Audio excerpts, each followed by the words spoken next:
Hi, my name is Brenna, and I would love to tell you what I do for work. So, what I do for work is play-based behavioral therapy, and it's okay if you don't know what that is. I think my family also is pretty confused about what I do. so, Basically, I work with kids who have developmental delays or behavioral challenges, and through a play-based and child-directed session, will teach them skills and teach them how to self-advocate and just work on things that will help them be more independent.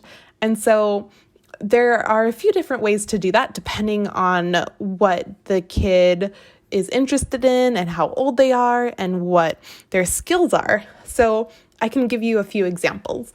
Let's say that we have a kid who just refuses to brush their teeth. They see the toothbrush and they run away screaming. And maybe part of that is a learning history, right? Like maybe at first there was just a kind of sensory concern about it. Particularly with autistic children, things like a toothbrush inside their mouth can feel really different than it would for someone who is neurotypical. And so it can feel kind of strange, maybe a little painful. It can be really overwhelming to their senses. And so maybe it's aversive. And then on top of that, through maybe several months of the parent really forcing them to brush their teeth, they have just decided that toothbrushing is the worst thing in the world. So how I would come in is at first we would want to make sure that this child can advocate for themselves, right? So can they tell us, stop, no, don't do that? Just those sorts of words that will make sure that at any point when we're targeting this skill, they can tap out, right? They can let us know when they're done. So that's the first part. The second part is then adding in essentially trying to repair the relationship, if you will. So for one kid who I'm kind of basing this off of in my head, we first got the toothbrush and we added some paint to it, actually. So we started just painting with it. And that was really fun. Painting is an activity that this kid really liked. And then after that, we started painting on our skin a little bit.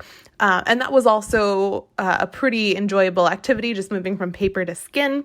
And then we took off the paint, and the next day we just started doing some brushes on the skin. And again, that was pretty fun. So then we kind of brushed up the arm a little, maybe a little on the neck. Oh, that's a little tickly. Really fun, right? And then we do it on the face.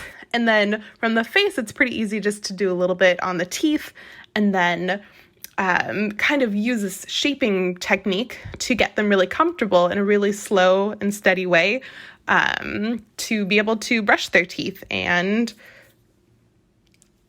that was one example, but I'm about out of time. So hopefully that gave you just a little nugget of what it means to do play-based behavioral therapy. Bye.